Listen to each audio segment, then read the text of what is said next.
So today we are going to start with a new topic called branch accounts. What do you understand? So what do you understand by a branch? Branch is a unit of a main branch. Means when suppose I am doing a business in one place in Chembur. So I am able to cater to the customers residing in Chembur and nearby areas. तो ये मेरा क्या हो जाता है, इतना मेरा restriction हो जाता है, मैं इतने लोगों को कवर कर सकती हूँ, इतने कस्टमर्स के वांट्स को सेटिस्फाई कर सकती हूँ. बट अगर मुझे सपोज थाने साइड में या नवी मुंबई साइड में या फिर suppose it is in Mumbai, तो I want to also want to sell goods to a bigger audience. So for example, a branch is in not Chembur, suppose Mumbai एक है चेंबूर में एक जगह, तो वो मैं पूरे मुंबई को उससे सेल कर सकती हूँ, कवर कर सकती हूँ. और मुझे पुणे में भी एक ब्रांच सेटअप करना है, फिर उसके अलावा महाराष्ट्र के अलावा पुणे में किया, और किधर किया, अहमदाबाद में किया, गुजरात में एक जगह में किया, कर्नाटका में किया. ऐसे करके what I am doing, I am spreading my business all across the country. So that can be done with the help of branch. तो ब्रांच क्या करता है, ये जो ब्रांच है इसका एक मेन ब्रांच होता है जिसको हम बोलते हैं हेड ऑफिस. और ये हेड ऑफिस जो भी ब्रांच स्टार्टअप करने के लिए फंड्स कौन देता है, कैपिटल कौन प्रोवाइड करता है, capital is provided by the head office. तो बाद में व्हाट हैपेंस, दैट ब्रांच जो भी कुछ एक्टिविटीज करता है, जो भी कुछ बिजनेस करता है, जो भी खर्चा करता है, जो भी सेल्स करता है, he is accountable to the head. The branch is accountable to the head office. Year end में सारे accounts have to be submitted to the head office. All the money what is collected is remitted to the head office. So that is a branch. Now what classification of branches can be there? There may be domestic branch, there may be international branch. What do you mean by a domestic branch? Domestic branch is a branch which is set up within the country. So what is a foreign branch? There can be two kind of branches, domestic and foreign. From the name itself, we can say when a branch is set up outside the country, it is known as foreign branch. Then other classification, dependent branch and independent branch. Dependent branch, as the name you can understand, is dependent on the head office for all major decisions. कुछ भी major decision रहेगा तो क्या होगा, branch को depend करना पड़ता है on the head office. Then independent, from the name itself, it is not so much dependent on to take some major decisions. It will not be dependent only on the head office. This can be example of the independent branches can be foreign branches. Foreign branches में independent branches ज्यादा होते हैं, जो कि क्या करता है, अपना बिजनेस खुद से करता है, ज्यादा वो हेड ऑफिस के ऊपर पर डिपेंड नहीं होता. So this can be some of the examples of classification of branches. कैसे branches को कैसे हम classify करते हैं, domestic branch, foreign branch. On the basis of location, we may say domestic branch and foreign branch. And on the basis of dependence, we may say dependent branch and independent branch. Now let us go to the next slide. Here we say features of a dependent branch. As we told, we have discussed, dependent branch is a branch which is dependent on the head office for its significant decisions. जो भी important decisions होता है उसके लिए ये जो branch है ये dependent होता है अपने head office के ऊपर. तो this is a what you may say, सबसे पहले concept में what we say that dependent branches are dependent on the head office for its purchase decision. No normally वो किससे परचेस करेगा, कुछ भी परचेस करना है तो उसको ब्रांच से परचेस, हेड ऑफिस से परचेस करना पड़ेगा या दूसरे ब्रांचेस से परचेस करना पड़ेगा. और जब भी एक्सपेंसेस होगा, पेटी कैश एक्सपेंस होगा. What do you mean by petty cash expense? Day to day expenses के लिए जो पैसे चाहिए वो सारे चीजों के लिए किसके ऊपर डिपेंड रहेगा? हेड ऑफिस के ऊपर. सब चीज एक्सपेंसेस करना है, एम्प्लॉइज को सैलरी देना है, तो सबके लिए वो किसके ऊपर डिपेंड रहेगा? हर एक फैसले के लिए it has to depend on the head office. Then accounting, what you may say, its accounting is done by the head office. इसका जो अकाउंट्स प्रिपरेशन होता है वो अपना सारा इंफॉर्मेशन ब्रांच हेड ऑफिस को देता है ईयर एंड में. इसके लिए अकाउंट्स कौन करता है? Who does the accounts of the branch, dependent branch? The accounting is done by the head office. इसका अकाउंट्स भी कौन करता है? हेड ऑफिस करता है. Who send the goods to the branch? इनको सेल्स करने के लिए जो गुड्स चाहिए वो कौन सप्लाई करता है? Head office. Who will supply the goods? Head office will supply. And petty cash means, petty means small. Petty cash means the expenses, the money required for the expenses, day-to-day expenses of the business. So this expenses also, this petty cash also is provided by the head office to the branch, to the dependent branch. Finally, branch accounts are sent to the head office periodically. Periodically, time to time, branch accounts are sent to the head office. मतलब जो dependent branch है अपना जो भी accounts है, किस branch accounts है वो किसको सप्लाई करता है, किसको सेंड करता है? To the head office. Now what is the objective of branch accounting? To calculate the profit और loss of each branch separately, to know the profit of the whole business. तो पूरा business का क्या profit है ये जानने के लिए इंडिविजुअल ब्रांच का प्रॉफिट हो रहा है या लॉस हो रहा है कैलकुलेट किया जाता है. To ascertain, to find out the financial position of each branch on a particular date.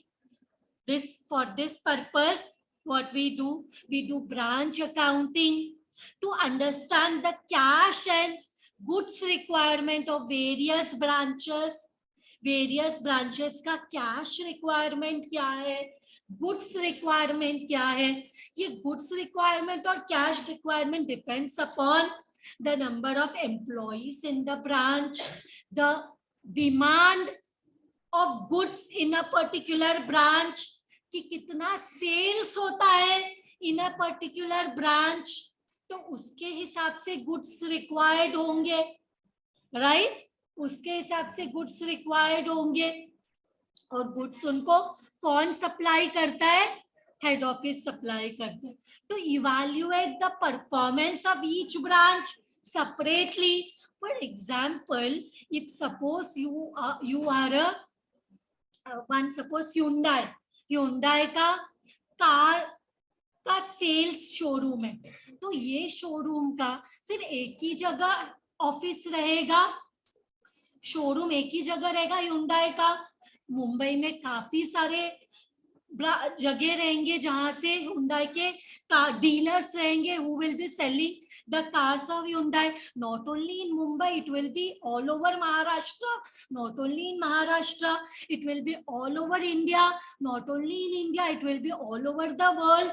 What are these? These are all branches. तो every branch का performance evaluate करना है कि कैसे, और evaluation performance कैसे evaluate करेंगे?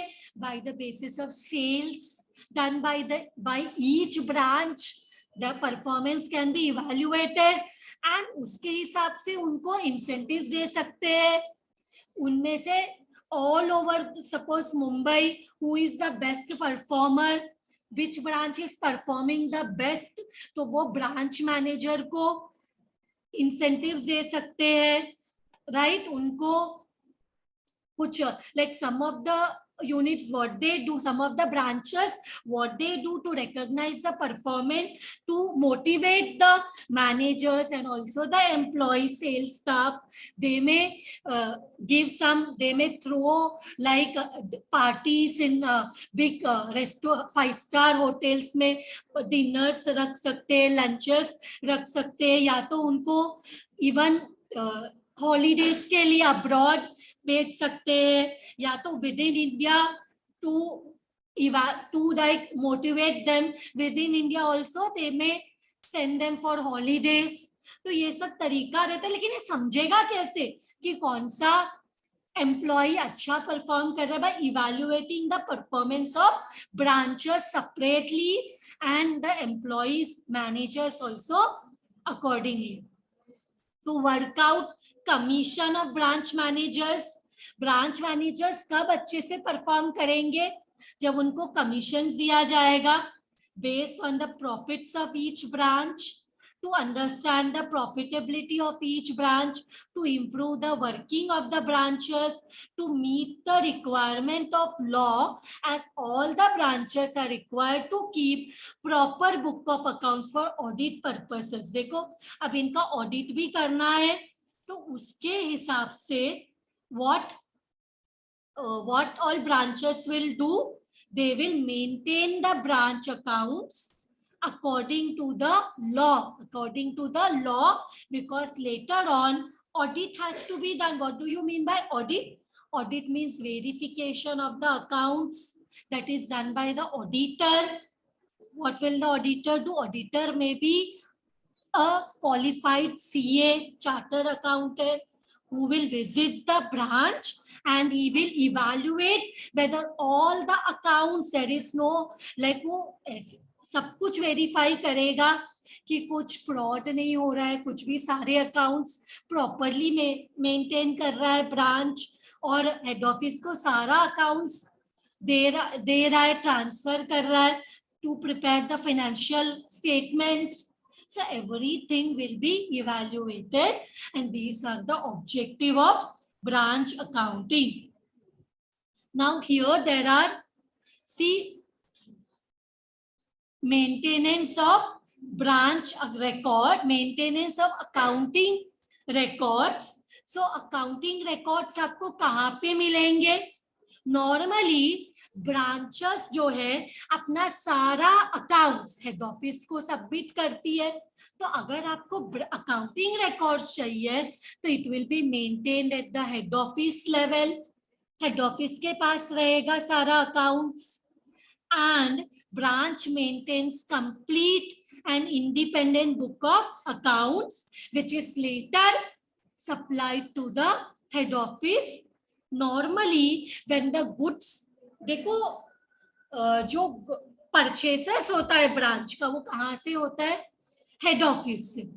अब ये परचेस दो तरीके से हो सकते हैं. एक तो जब हेड ऑफिस गुड्स सप्लाई करता है ब्रांच को, तो अगर हेड ऑफिस को 10 रुपए का कुछ मिलता है तो या तो वो 10 रुपए में ही ब्रांचेस को सप्लाई करेगा, या तो 10 रुपए में वो प्रॉफिट ऐड करके सप्लाई करेगा. Means when the goods are transferred from the head office to the branch, it may be at 2 ways. One at cost, one at invoice price. Cost plus profit, उसको बोलते हैं invoice price. Invoice price मतलब what? cost plus profit. So goods are transferred to the branch from the head office at two ways. One is known as at cost, other is known as at invoice price. Invoice price means cost plus profit. तो ये दो situation में goods क्या होते हैं, transfer होते हैं from the head office to the branch. Finally there are two methods. यहाँ पे क्या है, दो मेथड्स है जिससे हम क्या कर सकते हैं, ब्रांच अकाउंट्स प्रिपेयर कर सकते हैं. ब्रांच अकाउंट प्रिपेयर करने के दो मेथड्स है. One is known as debtor system. इसमें क्या करते हैं हम, ब्रांच को कस्टमर अज्यूम करते. ब्रांच को हेड ऑफिस क्या अज्यूम करता है कि branch is one of our customer to whom, तो हम लोग क्या करते, ब्रांच को पर्सनल अकाउंट के पॉइंट ऑफ व्यू से इवैल्यूएट करते हैं. तो ब्रांच अकाउंट को हम क्या मानते हैं, पर्सनल अकाउंट. तो ब्रांच को कुछ भी मिला तो डेबिट साइड में आएगा, डेबिट द रिसीवर. और ब्रांच ने अगर कुछ दिया, अगर ब्रांच गिवर है तो उसके क्रेडिट साइड में आएगा ब्रांच अकाउंट के. तो डेटर मेथड में, डेटर सिस्टम में हम क्या करते हैं, ब्रांच अकाउंट को डेटर अज्यूम करते हैं. और if branch is receiving something, branch account के डेबिट साइड में आएगा. If branch is giving something तो ब्रांच के क्रेडिट साइड में आएगा. तो दूसरा होता है स्टॉक, वो एक मेथड. दूसरा मेथड है स्टॉक एंड डेटर सिस्टम, जिसमें हम स्टॉक का अकाउंट प्रिपेयर करते हैं, debtor branch stock account prepare करते हैं, ब्रांच डेटर अकाउंट प्रिपेयर करते हैं, branch cash account, branch expense account. Means we open different accounts here and we solve the sums. तो यहाँ पे हम क्या करते हैं, यहाँ पे हम ब्रांच को जितना भी गुड सप्लाई हुआ उसका अलग से रिकॉर्ड करते हैं. ब्रांच ने जिसको गुड सेल किया सब चीज अलग अलग से रिकॉर्ड करते, कुछ भी एक साथ नहीं होता. Everything is recorded separately, systematically in different by opening different accounts. So this one is more systematic, in which everything is shown in a detailed manner. So we open different accounts and we solve the sums. So these are the two methods which we will be doing in branch accounts. So we have discussed dater method. Dater method में हम क्या assume करते, branch को dater assume करते. Dater is a customer, customer is a personal account. So इस पे हम personal account का rule follow करते हैं. और who prepares the branch account? Who prepares the branch account?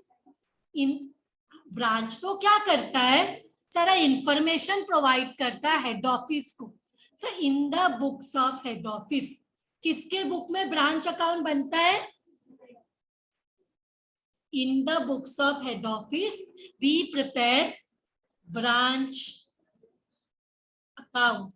Head office क्या करता है, कैपिटल इन्वेस्ट करता है ब्रांच में. तो head office is the owner of the branch. जब हेड ऑफिस को लगता है कि वो उसका बिजनेस को एक्सपैंड करना चाहता है, उसको लग रहा है कि ये बिजनेस से वो पूरा मार्केट कैटर नहीं कर पा रहा, तो ऐसे सिचुएशन में वो क्या करता है, ब्रांचेस सेटअप करता है. एंड ब्रांचेस सेटअप करने के लिए जो फंड्स चाहिए वो हेड ऑफिस प्रोवाइड करता है. So head office is the owner of the branch. At the year end, branch will provide all its information to the head office. So here we are discussing the pro forma of the branch account in the books of the head office. So ledger कैसे होता है तुम लोगों को पता है. So let us insert a ledger account here.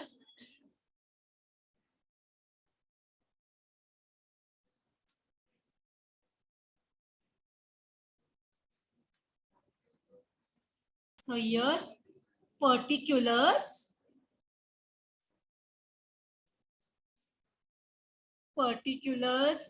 rupees,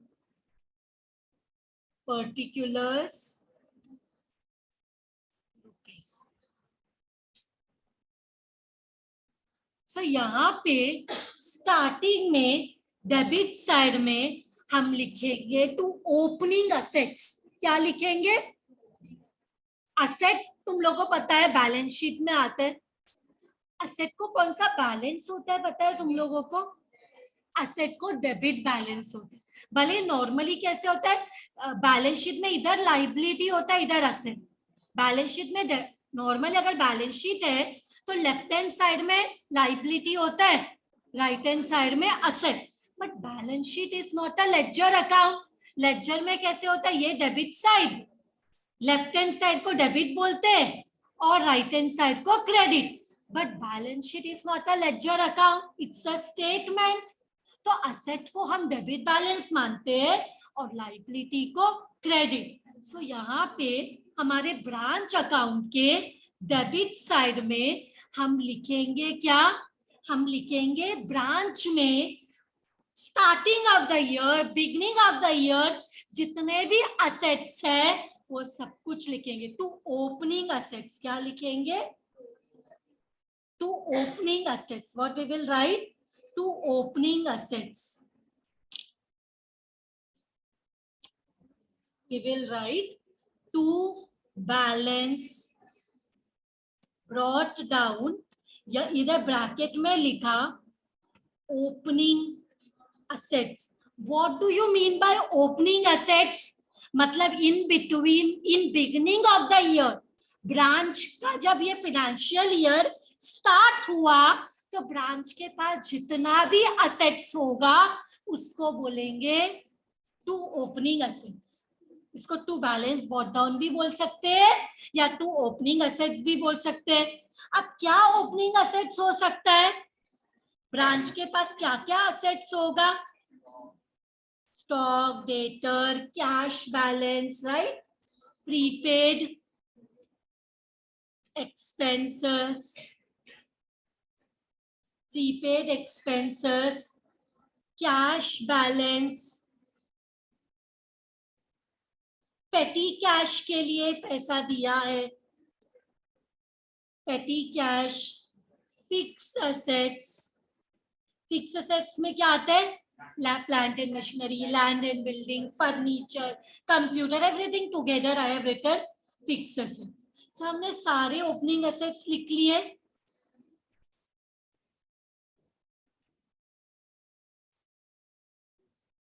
सारे assets लिख लिए. इधर कोई असेट भूल भी गए हैं तो यहाँ पे आएगा जो ओपनिंग असेट्स है वो सब कुछ टू बैलेंस बॉट डाउन में आएगा. ये समझा? स्टार्टिंग में ब्रांच अकाउंट के डेबिट साइड में बिगिनिंग ऑफ द ईयर में जो असेट्स होते हैं वो लिखना. अब लाइबिलिटी कहाँ लिखे? लाइबिलिटी को कौन सा बैलेंस होता है? क्रेडिट. सो इधर लिखते हैं बाई बैलेंस बॉट डाउन. क्या लिखेंगे? By balance brought down. इधर ब्रैकेट में ये क्या है? Opening liabilities. What is it? Opening liabilities. What it is? Opening liabilities. तो इसमें क्या ओपनिंग लाइबिलिटीज होगा? Outstanding expenses, outstanding expenses, creditors. बस नॉर्मली यही दो मेजर एक्सपेंसेस हो सकता है.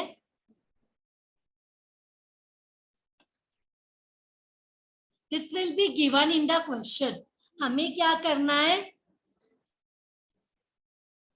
ओपनिंग असेट्स को डेबिट साइड लिखना है और ओपनिंग लाइबिलिटी को क्रेडिट साइड. इसके बाद अब ब्रांच, ये मेथड में, डेटर मेथड में हम ब्रांच अकाउंट को पर्सनल अकाउंट ट्रीट करते हैं. I told you in the beginning. तो ब्रांच को बिजनेस स्टार्ट करने के लिए क्या चाहिए? गुड्स चाहिए ना. ये गुड्स कहाँ से आएगा? हेड ऑफिस से. तो इधर डेबिट साइड में to goods sent to branch, ये क्या है? हेड ऑफिस से जो पैसा, हेड ऑफिस से जो गुड्स आता है ना, उसको बोलते हैं to goods sent to branch, but branch is receiving it, debit the receiver. Branch को जो गुड्स मिल रहा है हेड ऑफिस से, हेड ऑफिस ने जो गुड्स सप्लाई किया है वो कहाँ पे आएगा? डेबिट साइड में, because branch is the receiver. Branch को ये गुड्स मिल रहा है, to goods sent to branch. इसके बाद ब्रांच को एक्सपेंसेस के लिए जो पैसा मिलता है, हेड ऑफिस क्या करता है? ब्रांच को कैश सेंड करता है। For what? For expenses. For what? मतलब रेंट पे करने के लिए पैसा चाहिए ब्रांच को, सैलरीज पे करने के लिए पैसा चाहिए, प्रिंटिंग एंड स्टेशनरी एक्सपेंसेस, मतलब ऑल द एक्सपेंसेस के लिए अगर ब्रांच को पैसा चाहिए तो कौन सेंड करता है? Head office. So debit the receiver, branch is getting the money for expenses. So debit side में लिखा, डेबिट साइड में लिखा। अब अगर ब्रांच कुछ गुड्स मिला हेड ऑफिस से, उसमें से कुछ रिटर्न कर दिया, it was not up to the mark, it was not up to the standard, कुछ गुड्स रिटर्न कर दिया तो कहाँ आएगा? गुड्स रिसीव किया तो डेबिट में। अगर ब्रांच ने गुड्स हेड ऑफिस को रिटर्न किया, if the branch is returning the goods to the head office and branch becomes the giver, goods बाहर जा रहे तो कहाँ आएगा? क्रेडिट साइड में। तो यहाँ पे लिखेंगे by goods sent to branch, by goods sent by branch. इसे टू भी लिखते हैं, सिर्फ साइड से समझ में आता है ये क्या है। टू से goods sent to branch debit में लिखा तो purchases, by goods sent to branch ही लिखेंगे तो भी it's okay, but to distinguish I have written by branch. Bracket में लिखते हैं क्या है? What is it? Returns. Returns means branch ने जो goods up to the mark नहीं लगा वो वापस कर दिया हेड ऑफिस को। पूरा साल जब खत्म होगा तो what will the branch do? When at the year and what will the branch do? Remittance by branch. Now what do you mean bye remittance? मतलब पूरा साल सेल्स किया, उसके बाद लास्ट में जितना भी कलेक्शन हुआ पैसे का वो पूरा रेमिट कर दिया हेड ऑफिस को, पे कर दिया हेड ऑफिस को। Remit means to pay back, to pay. तो what the branch has done, whatever collection has happened, everything it return to the head office. तो पैसा बाहर जा रहा है। Who is the giver? Branch is the giver. Branch head office को दे रहा है सारा पैसा, तो by cash bank remittance, by cash bank remittance. अब एक बात बताओ, टू बैलेंस गॉट डाउन, सारे असेट्स थे, टू का अपोजिट क्लोजिंग बैलेंस किधर आएगा? क्लोजिंग असेट्स किधर आएगा? ओपनिंग इसने डेबिट, तो closing will be in the opposite side, by balance carried down. एक और चीज यहाँ पे, हाँ एक और चीज मुझे यहाँ पे दिखाना है, बाय कैश बैंक। अगर कोई ब्रांच का कस्टमर है वो डायरेक्टली पैसा हेड ऑफिस को दे देता है।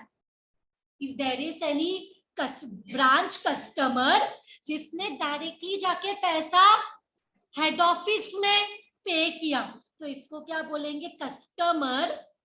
ये भी बाय में लिखेंगे, customer directly paid to head office. हेड ऑफिस को ऐसे दिखाओ, हेड ऑफिस। तो क्या हो सकता है, एक तो सारा पैसा ब्रांच भी वही करता है, ब्रांच को जो भी पैसा आता है वो हेड ऑफिस को दे देता है। अब ब्रांच के बिहाफ में एक कस्टमर ने डायरेक्टली हेड ऑफिस को दे दिया, तो वो भी वैसे ही दिखाएंगे बाय कैश बैंक, क्योंकि जो गुड्स आया है उसका अकाउंटेबिलिटी दिखाना है कि वो गुड्स को सेल कर दिया, राइट। तो उसका जो पैसा आया वो ब्रांच को क्या करना है, हेड ऑफिस को ही रेमिट करना है, पे बैक करना है। ये हो गया। तो finally this are the closing assets. क्या है ये, क्लोजिंग असेट्स में सारे लिख ले, एवरीथिंग। बट क्लोजिंग असेट्स में ना अगर डेप्रिसिएशन होगा फिक्स असेट में तो माइनस करके लिखना है, ठीक है। सारे क्लोजिंग असेट्स लिख लिया, got it? Closing assets will be given in the question. Closing assets will also be given in the question. जो ओपनिंग असेट्स में लिखा था वही क्लोजिंग में लिखा।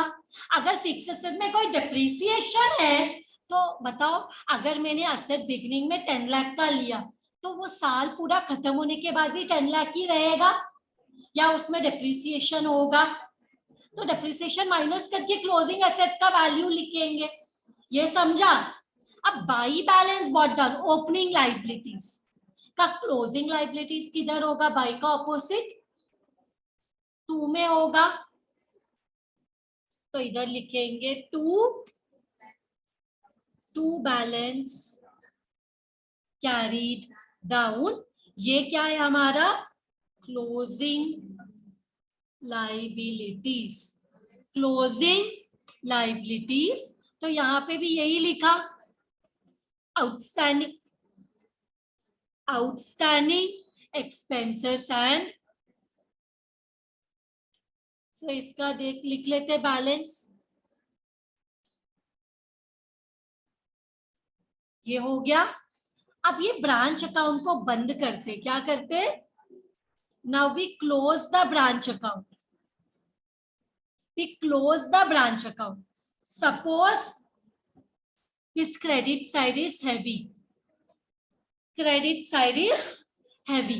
तो यहाँ पे डिफरेंस आ जाएगा डेबिट में, डेबिट में डिफरेंस आ जाएगा, उसको बोलेंगे to profit and loss account. ये क्या है, ये हमारा ब्रांच का प्रॉफिट, ये क्या है, ब्रांच का प्रॉफिट है, this is the profit, this is the profit. इसको थोड़ा हाईलाइट कर लेती हूं मैं। ये हमारा क्या है, बैलेंसिंग फिगर है, ब्रैकेट में लिख लेते, balancing figure, balancing. Same way ऐसा भी तो हो सकता है, डेबिट साइड इज हैवी, ऐसा भी तो हो सकता है डेबिट साइड का बैलेंस ज्यादा है, तो हमें किधर मिलेगा बैलेंस, तो इधर बोलेंगे by profit and loss account. ये क्या हो जाएगा, लॉस, और ये क्या है हमारा बैलेंसिंग फिगर। मतलब ये प्रोफोर्मा है तो इसमें दोनों दिखाना पड़ेगा, प्रॉफिट भी और लॉस भी। वी कैन से प्रॉफिट ही होगा या लॉस ही होगा, बट हमें तो दोनों दिखाना पड़ेगा। In the proforma we have to show both profit as well as loss. So with this what has happened, this pro forma also is done. Now from next lecture onwards we will be starting with the branch account sums, practical sums. So I end today's lecture. Thank you very much everyone.